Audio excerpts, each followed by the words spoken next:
Autoridades se reúnen luego de que buques se chocaran 5 veces a lo largo de varias horas contra el puente que conecta el cantón Durán con Isla Santay. En Ipiales se reúnen los jefes de los comandos militares de Colombia y Ecuador para coordinar operativos de lucha contra el narcotráfico y el crimen organizado. El ISPOL recupera $291 millones de los 900 millones invertidos de forma irregular.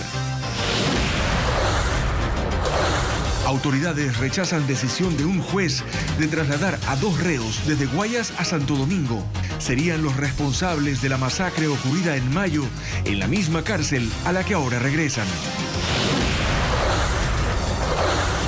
El clima se normaliza en Estados Unidos mientras se revelan historias de residentes que le salvaron la vida a extraños, acogiéndolos en casa ante el frío extremo. Amigos, bienvenidos a esta emisión de Televistazo. Empezamos con el desarrollo informativo. El puente basculante que conecta Durán con la isla Santay fue impactado 5 veces por buques que estaban a la deriva en el río. Hola, Steffi. ¿Qué tal, Andrea? Amigos, muy buenas tardes. Los siniestros ocurrieron anoche y esta mañana también. Varias instituciones de seguridad acudieron al sitio para poder atender la emergencia y les tenemos ahora un reporte.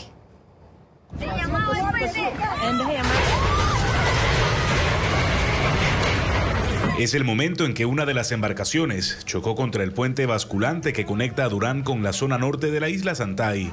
La emergencia se registró anoche y varios moradores, asombrados, grabaron cómo los barcos se impactaron tras ser arrastrados por la corriente del río. Los barcos no sé cómo han venido por la marea que han estado sueltos, pero el barco que recién choca estaba varado en toda la esquina y eso ya tenía conocimiento, dicen las autoridades, pero no han hecho nada. 3 embarcaciones no tripuladas se habrían impactado, no violentamente, pero de una forma en que están pegadas al puente de la isla Santay de aquí del lugar. Y al verificarse de que posiblemente estarían afectadas en su infraestructura. Según información preliminar, las embarcaciones habían estado a la deriva desde la mañana de ayer. Moradores de este sector indican que desde la mañana, aproximadamente 10 de la mañana, han observado ya unas embarcaciones que han estado sobre el agua, avanzando tal vez lentamente acá al sector. Esta madrugada, mientras bajaba la marea, los buques fueron arrastrados nuevamente por la corriente en dirección al malecón del cantón ferroviario. Incluso uno de ellos estuvo a punto de derribar el cerramiento. Se ha dado a conocer de esta novedad a la Armada del Ecuador para que con competencia en áreas fluviales procedan a hacer el trabajo respectivo. Durante la mañana, la emergencia continuó, pues a eso de las 7 se reportó un 4º impacto contra el puente. Y pasada las 8, un 5º choque. Se acaba de chocar. Sería la 5ª ocasión. Lo que dejó cuarteadas las bases de la estructura. Mientras eso ocurría, autoridades de la provincia como el gobernador y el cuerpo de bomberos de Durán llegaron al sitio para analizar la situación. Y tras estas colisiones contra el puente basculante, autoridades de varias entidades están reunidas en la gobernación del Guayas para analizar la emergencia. Hacemos un enlace con William Young, que está en ese sitio y sigue de cerca la reunión. Buenas tardes, William. ¿Cuáles han sido las declaraciones o medidas que se ejecutarán ante la emergencia? ¿Qué tal? Buenas tardes. A esta hora la reunión se mantiene, pero hubo declaraciones en medio de esta cita en la que se conformó una mesa técnica para analizar de forma urgente la situación sobre el río Guayas en el puente que une la isla Santay con Durán. El gobernador del Guayas, Lorenzo Calvas, dio detalles de esta preocupante situación. Cumpliendo con la primera maniobra, es decir, remolcar en este caso las barcazas a un lugar donde de muelles, y en eso estamos también temporalmente. La segunda parte será ubicarlos en muelles como nos ha cedido gentilmente Adelca, y por otro lado muelles de otras instituciones privadas que nos están prestando este servicio. También estuvieron presentes en esta cita de forma telemática los representantes de Termo Guayas, que sería la empresa propietaria de estas barcazas que se impactaron en 5 ocasiones con este puente basculante.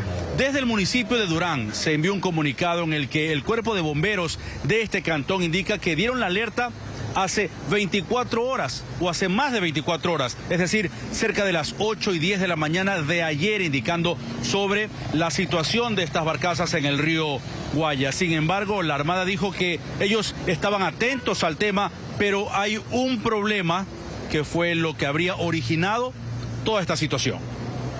Nadie le ha permitido, porque la marea son unas inmensas plataformas que cuando sube la marea son empujadas y los cabos, los cables que la sujetan se rompen por la fuerza del río. Son 8 horas empujando a una plataforma que está agarrada a 2 estructuras en tierra. Es muy difícil.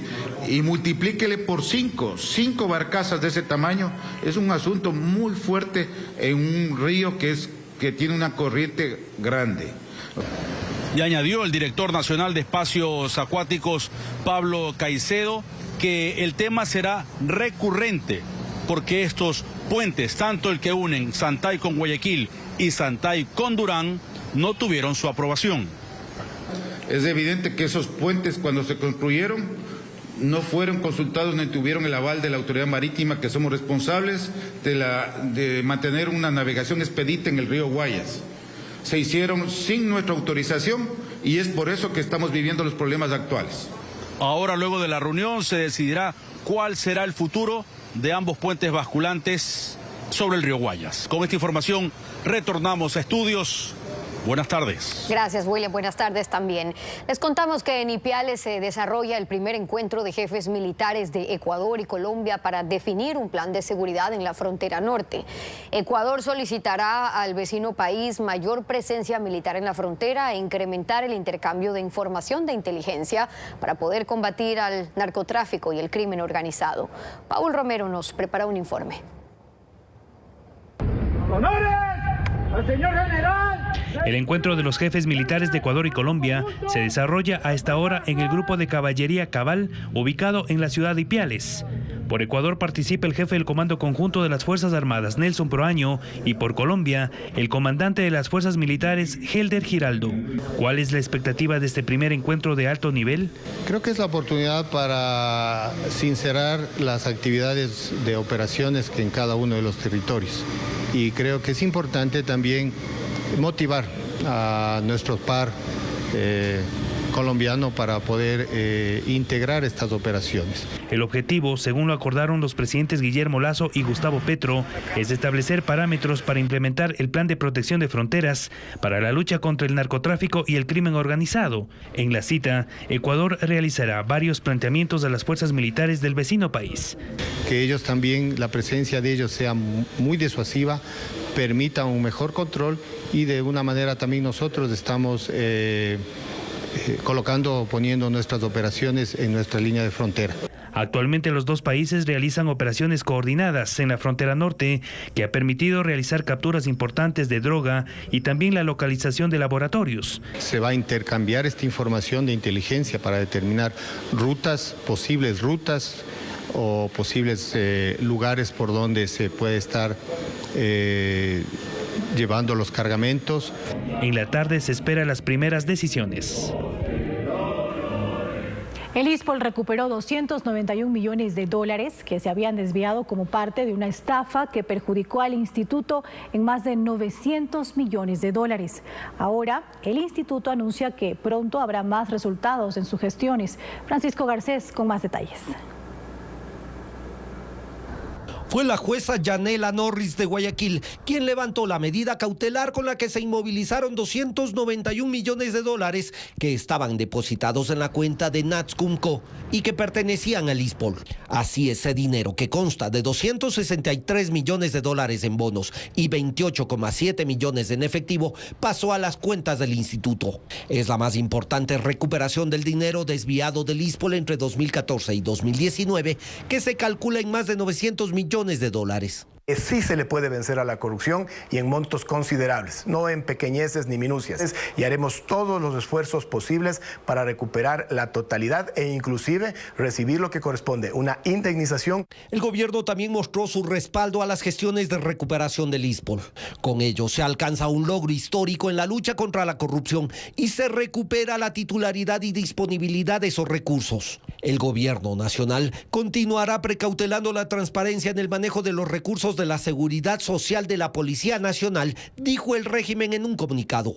Lastimosamente en el país que vivimos se requiere del factor político. Caso contrario, los otros estamentos y fundamentalmente la justicia no cumplen su labor. Natscumco es una filial del Citibank, entidad financiera a la que ahora apunta el ISPOL para recuperar otra parte del dinero.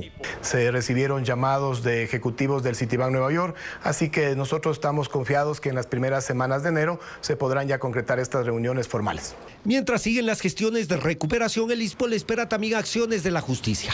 El 9 de enero se reinstalará la audiencia preparatoria de juicio en el caso de Cevale, audiencia que se ha postergado desde diciembre del año pasado. Y al mismo tiempo se iniciará la audiencia del caso de peculado. Son los dos primeros procesos en etapas judiciales tras 28 meses de investigaciones.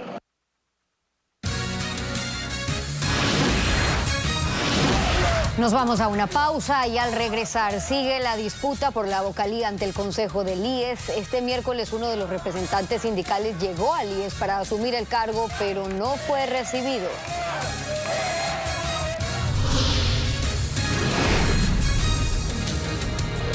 También investigan a un enfermero de un hospital público como el principal sospechoso de violar a una joven en la casa de salud. Los detalles del escalofriante caso al volver.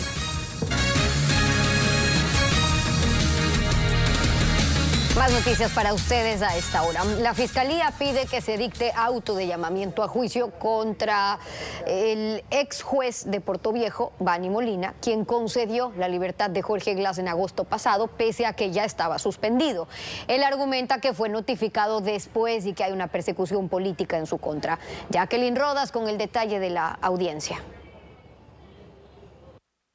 La audiencia empezó a las 10 de la mañana en la Corte de Justicia de Portoviejo. El ex juez Bani Molina compareció vía telemática y escuchó el dictamen acusatorio de la fiscal, quien pidió al juez que dicte auto de llamamiento a juicio en su contra por el delito de usurpación de funciones. Señala a Molina por su actuación la tarde del pasado 5 de agosto, cuando concedió un habeas corpus a un condenado por asesinato y extendió ese beneficio al ex vicepresidente Jorge Glass y a Daniel Salcedo, pese a que horas antes el entonces juez enfrentó una audiencia por prevaricato y quedó suspendido. Su defensa argumenta que sí estaba habilitado porque esa notificación fue oral y solo quedó sin competencia días después cuando le notificaron por escrito. En esa ocasión no se ejecutó la liberación de Glass porque las boletas de excarcelación que Molina emitió de forma manual el 8 de agosto además tenían varias inconsistencias y el sistema de atención a privados de libertad SNAI pidió aclaraciones que no fueron respondidas. En la audiencia, Bani Molina dijo que se trata de una persecución política y su abogado pidió que sea sobreseído. El presidente de la Corte de Manabí, Carlos Zambrano, escuchó los argumentos de las partes y dará a conocer su decisión el próximo viernes. Al momento, Bani Molina ya no es juez. Recientemente perdió su cargo al ser destituido por error inexcusable. Cumple arresto domiciliario, tiene prohibición de salida del país y grillete electrónico. En su historial también consta que en 2019 fue procesado por asociación ilícita como parte de una red que extorsionaba a presos. El tribunal determinó que hubo elementos suficientes en su contra, pero sorpresivamente el fiscal del caso retiró los cargos.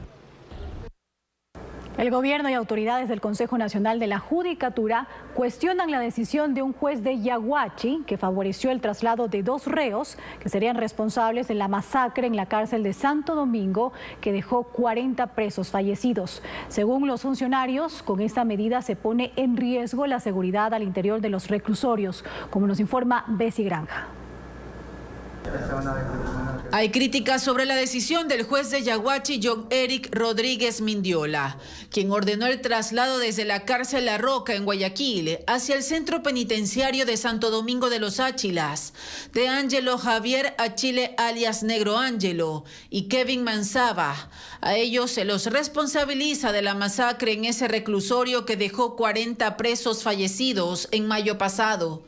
En un comunicado, el gobierno señaló que con esta decisión se pone en riesgo la estrategia gubernamental para resguardar la seguridad al interior de los centros de rehabilitación social.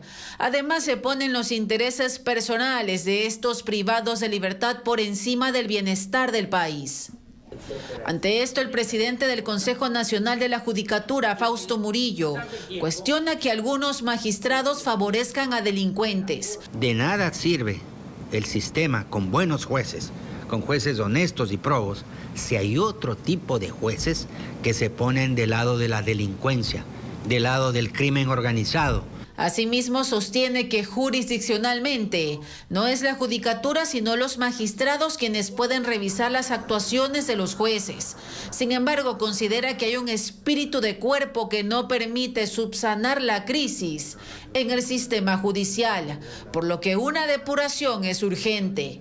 Hay una reforma del 8 de diciembre del 2020 que establece expresamente el Consejo de la Judicatura en las figuras de negligencia manifiesta, dolo, error inexcusable, no puede actuar de oficio, está prohibido. Tiene que esperar una denuncia y además una declaración jurisdiccional previa del juez superior. La falta de recursos agudiza este problema, pues hasta ahora el Consejo Nacional de la Judicatura no puede cumplir con la evaluación de los 2.000 jueces que hay en el país.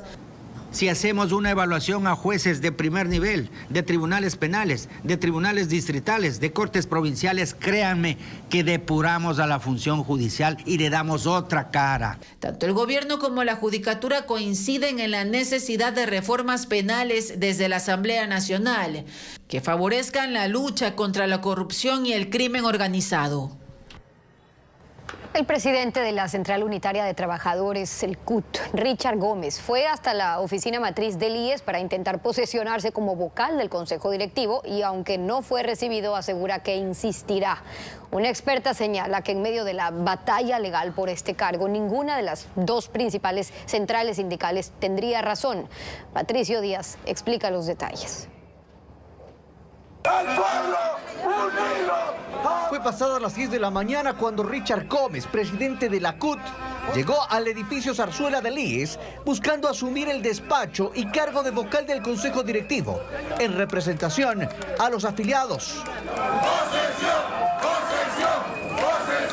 Junto a varios de sus compañeros de organizaciones sindicales, asegura que la acción de protección a su favor de un juez de Quevedo, que obligó a su calificación, le permite posesionarse. Que inmediatamente se convoque al Consejo Directivo y se nos convoque para ya participar del mismo. Sin embargo, de esto, en función de lo que recibamos como respuesta, actuaremos en consecuencia de eso. Los sindicatos afines, en cambio, al FUT, dicen que no puede ser posesionado por otra medida cautelar que presentaron en el Cantón Mejía. Gómez lo niega. Lo único que implica es que a la Suprebancos le prohíbe calificar a algún otro candidato a partir del 23 de diciembre. La calificación de Mercy Maldonado y de Richard Gómez tiene fecha 22 de diciembre y la ley no es retroactiva. Pero Patricia Borja, jurista experta en temas de la seguridad social, señala que ni FUT ni CUT tienen la razón. Dice que la reforma que hizo la Asamblea a la ley del IES dispone que quien está en el cargo actualmente sea prorrogado hasta que se designe su reemplazo bajo nuevos mecanismos incluidos en la misma norma. Quienes al momento de la publicación de esta ley reformatoria en el registro oficial tenían la calidad de representantes de los asegurados, en este caso es el doctor Luis Clavijo, porque nunca llegó a ser legalmente reemplazado. Entonces, ¿por qué los jueces otorgan estos recursos? No puede ser que a través de acciones de protección se pretenda y se deje de lado, como en efecto ha pasado en Quevedo, lo previsto por la normativa. Mientras tanto, Richard Gómez continuó hasta pasado el mediodía, esperando por si era atendido. Al final no lo consiguió. Dijo que seguirá insistiendo en su posesión.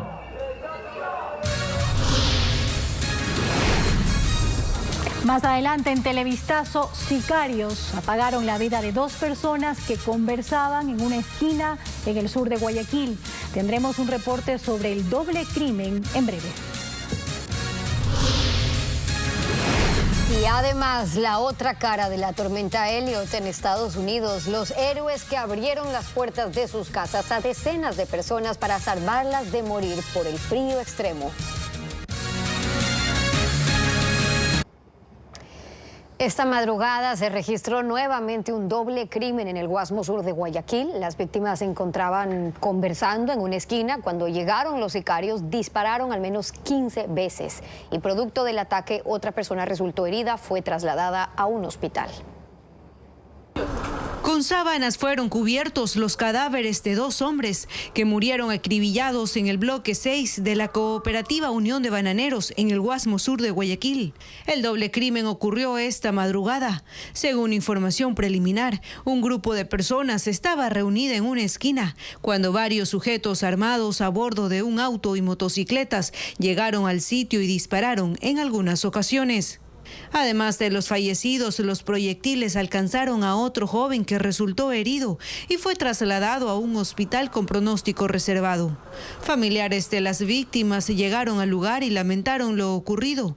Por su parte, personal de criminalística recogió al menos 15 restos de bala que quedaron regados junto a los cuerpos. En el sector existen cámaras de videovigilancia que analizarán los agentes para tratar de identificar a los asesinos. Y la violencia no da tregua tampoco en la provincia de Manabí. Anoche un hombre fue asesinado dentro de su vehículo en el cantón Jaramijó, al pie de un complejo turístico. Según información preliminar, la víctima transitaba por la vía circunvalación cuando le dispararon. En el sitio, la policía recogió al menos 10 restos de bala. Con este caso, la cifra de muertes violentas en Manabí llega a 500 en lo que va de este año.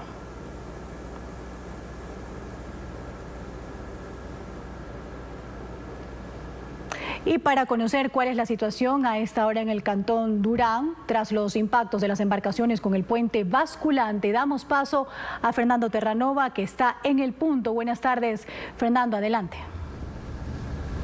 ¿Qué tal? ¿Cómo están? Pues aquí en el malecón Abel Gilbert de Durán se ha recobrado la normalidad. Los invito a ver ahora mismo pues esas 2 embarcaciones que protagonizaron los 5 impactos contra el puente basculante que une a Durán con la isla Santay ya fueron remolcadas finalmente. Estas embarcaciones pertenecen a una empresa privada que fue la encargada de desarrollar esta operación. Una operación que se complicó. ¿Por qué? Por temas de la corriente. Hubo que esperar hasta el mediodía para que cambie la corriente y así pues facilitar este remolque de las embarcaciones involucradas en estos impactos. Como ustedes pueden ver, pues la afectación en el puente es evidente. Se observa un orificio en la parte medular de la basculación. También la estructura móvil ha sufrido pues un daño y permanece levantada. Asimismo, las bases, los pilotes están agrietados. Sin embargo, como ustedes observan también en las imágenes a esta hora, se ha recobrado la navegabilidad en el río Guayas. Estamos a esta hora con Víctor Bosa, él es vocero del municipio de Durán, para conversar respecto a la transitabilidad, al tema de la apertura para los peatones. ¿Hay riesgo para los ciudadanos?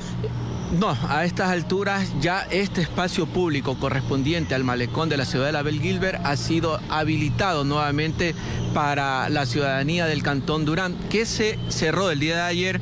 Ya en la noche, cuando se conoció el impacto de estas embarcaciones sobre esta infraestructura, se procedió al cierre y ya retiradas estas embarcaciones y al comprobarse de que no existen daños en esta infraestructura, reitero, sobre el malecón de la Abel Gilbert, se ha logrado habilitar este espacio público. Lo que se ha cerrado en todo caso es el acceso a la estructura que ya permanecía cerrado desde hace tiempo. Hay un espacio ya desde hace muchísimos meses que se mantiene cerrado. Ese se va a seguir manteniendo cerrado porque es una estructura que le compete ya al gobierno nacional su espacio, su uso.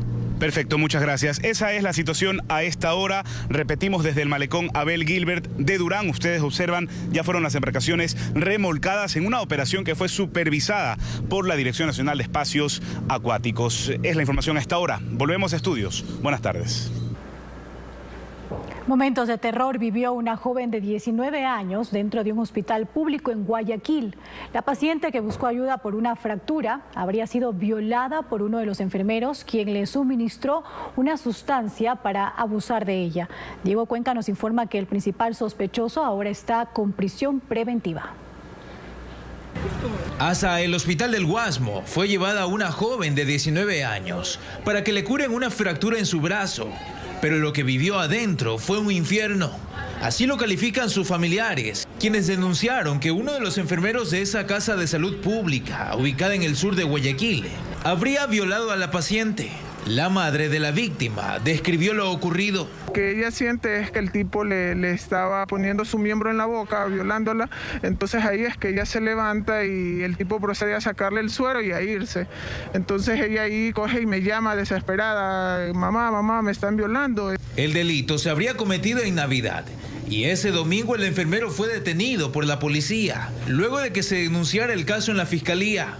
El sospechoso ahora está con prisión preventiva y podría enfrentar hasta 22 años de cárcel. Un enfermero de ese hospital, al momento que había estado procediendo a colocar el suero respectivo, se presume que le colocó alguna sustancia, un sedante, para que pueda perder el conocimiento temporalmente. La fiscalía confirmó que el hombre habría sedado a la víctima para perpetrar el delito.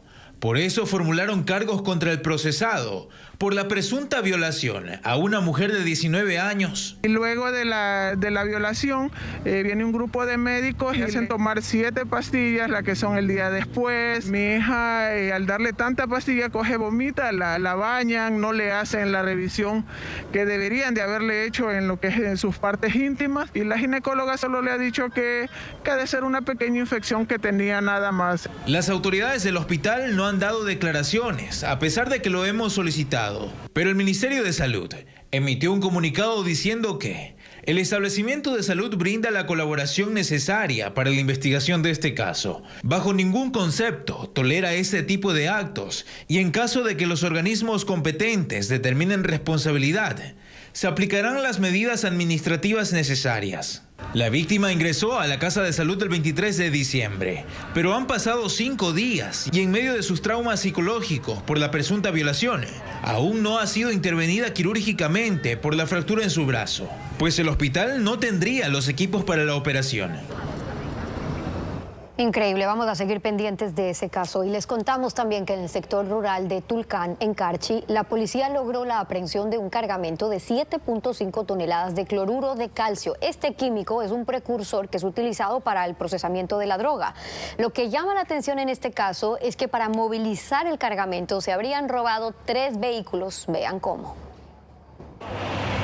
Tras una hora de haber recibido la alerta del robo de un camión, agentes de la policía lograron ubicarlo en la vía Atufiño, provincia de Carchi, en el límite con Colombia. Al vehículo lo encontraron cargado con 7.5 toneladas de cloruro de calcio. Verificaron el camión, estaba su conductor, pero también identificaron un vehículo Peugeot, el mismo que había estado escoltando el camión, por lo que se procedió a la aprehensión de estos vehículos y de las personas para las investigaciones correspondientes, pudiendo determinar que en el camión se encontraban material precursores químicos. Según la policía, antes de encontrar el camión, 3 personas fueron halladas maniatadas en las afueras de Tulcán y ellos aseguraron que les robaron el camión en el que llevaban azúcar. Las autoridades investigan cómo en una hora los delincuentes lograron reemplazar el cargamento de azúcar por 300 quintales de cloruro de calcio, que es utilizado para el refinamiento de droga. Además,